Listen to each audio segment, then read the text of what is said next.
Bonjour tout le monde, aujourd'hui je suis ravie de pouvoir vous présenter sur cette chaîne un sujet que j'affectionne particulièrement, dont je n'ai jamais abordé et je trouve que c'est le moment de pouvoir vous parler de couleurs et je vais vous parler du coup des couleurs pour la santé et donc de chromothérapie. La chromothérapie c'est le soin par les couleurs et on sait que c'est utilisé dans beaucoup de pays et depuis très longtemps. On retrouve par exemple en Égypte le dieu Thoth qui était le maître des couleurs et qui les utilisait donc dans le but de guérir.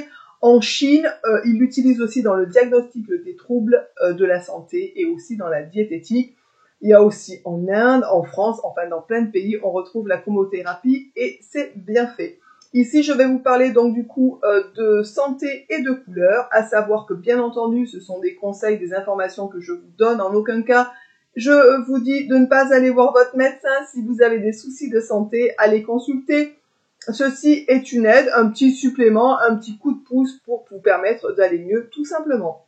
À savoir, comme je vous l'ai dit, qu'en Chine, ils se servent du coup des couleurs pour le diagnostic des troubles et notamment de la coloration du visage. Par exemple, un excès de teinte rouge donnerait en indication qu'il y a un trouble du cœur. En organe secondaire, ça correspondrait aussi à l'intestin grêle. Un excès de teinte jaune au niveau du visage correspondrait à un trouble de la rate et de l'estomac en organe secondaire. Un excès de teinte blanche correspondrait à un trouble des poumons et en organe secondaire du gros intestin. Un excès de teinte foncée ou sombre, noir, etc. sur le visage correspondrait à un trouble des reins et en organe secondaire, bien sûr, de la vessie. Et un excès de teinte verte correspondrait à un trouble du foie et de la vésicule biliaire en organe secondaire. On sait qu'il y a aussi énormément de correspondances qu'on peut faire avec les couleurs et on peut se servir des couleurs pour rééquilibrer les chakras. On peut retrouver des correspondances de couleurs avec les notes de musique, avec les planètes, avec les métaux, enfin avec énormément de choses. Et tout ceci regroupé dans la chromothérapie pour vous permettre bien entendu d'accéder à une santé mieux ou de vous aider à retrouver une santé un peu plus convenable. Voilà.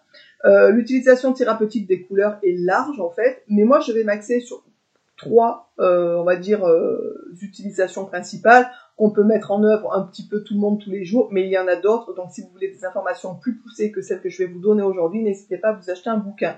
Ici, je vais vous parler donc du coup des couleurs avec le port des vêtements, puisqu'on s'habille tous les jours et rien qu'avec ça, on peut agir du coup sur la santé, sur le bien-être qu'on peut ressentir grâce aux couleurs, sur l'alimentation et sur aussi le port de pierres précieuses ou semi-précieuses qui peuvent avoir un impact assez intéressant sur le rééquilibrage des chakras, sur l'influence qu'on peut donner au niveau des organes, etc.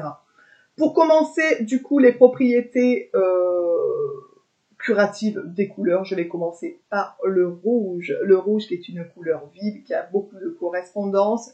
Le rouge correspond au sud, à l'été, au feu, à la chaleur, au cœur, à l'intestin grêle comme on a pu le voir, au chakra racine, le premier chakra donc, et la planète Mars, etc., etc.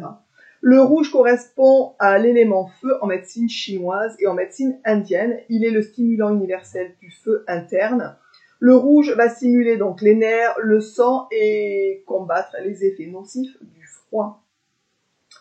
Alors, le rouge a un effet physique, on va dire, favorable dans les cas suivants. Donc, en cas de refroidissement, de rhume, de frisson, de bronchite, d'anémie, de douleur rhumatismale aggravée donc par le froid, de diarrhée, de désordre sur le centre énergétique, donc le premier centre énergétique, le chakra racine. Les contre-indications au traitement du rouge seraient du coup un tempérament sanguin, une hypertension, un tempérament coléreux ou vraiment en cas d'hystérie, enfin les gens qui sont hystériques, le rouge est fortement déconseillé puisque c'est une couleur qui va énerver, qui va mettre de la vitalité, donc le feu en fait, les fièvres élevées et les troubles mentaux. Donc si vous êtes dans cette catégorie-là, je vous déconseille du coup d'utiliser le rouge dans votre quotidien. Ensuite, les effets sur les émotions, on sait qu'il stimule l'esprit et donc il est assez apprécié dans des épreuves à court terme comme par exemple les examens, les compétitions. Donc si vous êtes en plein examen ou si vous faites des compétitions, n'hésitez pas à utiliser cette couleur qui va vous booster et qui va vous permettre du coup de stimuler l'esprit et le corps. Voilà. Pour la médecine ayurvédique, le rouge est la couleur du soleil et du feu. Il représente le feu intérieur digestif du métabolisme. Il doit être employé pour combattre du coup les troubles dus au froid, comme on a vu tout à l'heure, les bronchites, les rhumes, les refroidissements, etc. Il peut aussi rétablir donc la circulation du sang et combattre les affections du cœur, des yeux et des os. Voilà.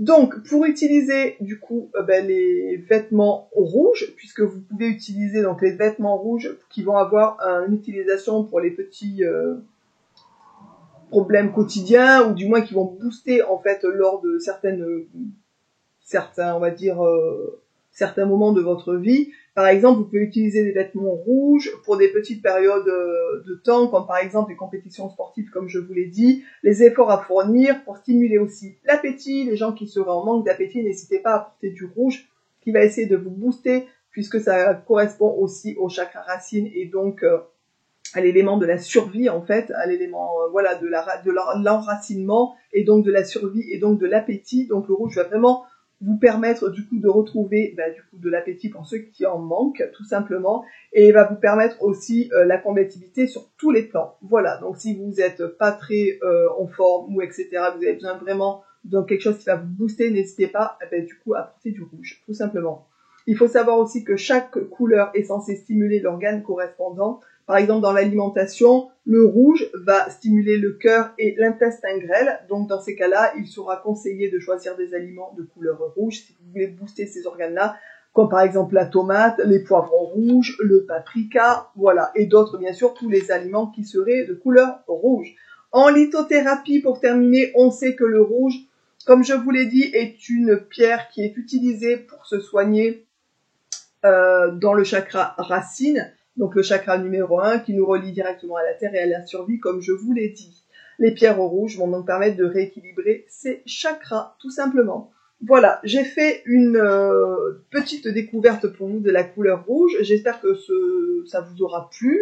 Je vais vous donner du coup les indications sur les autres couleurs. Vraiment, c'est à connaître. Je vous dis, si vous voulez plus d'informations, des informations un peu plus poussées, n'hésitez pas à vous acheter un bouquin. N'hésitez pas à les feuilleter, à les regarder à droite à gauche, parce que c'est très intéressant. Mais déjà, si vous faites le rééquilibrage des chakras, le chakra avec des pierres rouges, je vous noterai d'ailleurs sous la vidéo des liens de bijoux rouges qui vont pouvoir vous aider à restimuler votre premier chakra, notamment aussi des pierres sombres par rapport au premier chakra. Je vous noterai aussi sur la vidéo de ce côté-ci le lien de comment rééquilibrer ces chakras, que je vous avais fait une petite vidéo là-dessus. Vous avez tout le protocole qui est mis en place, et pour chaque chakra, bien entendu, les couleurs changent, mais la technique, entre guillemets, est la même, en fait, à choisir les bonnes couleurs et les bonnes pierres qui correspondent au bon chakra. Voilà. Je vous embrasse tous et toutes bien fort. Je vous dis à bientôt dans une prochaine vidéo, dont je vous reparlerai, comme je vous l'ai dit, de chromothérapie, et je vous ferai le détail sur une autre couleur, tout simplement. Je vous embrasse tous et toutes bien fort, et je vous dis donc à très vite dans une prochaine vidéo. Ciao!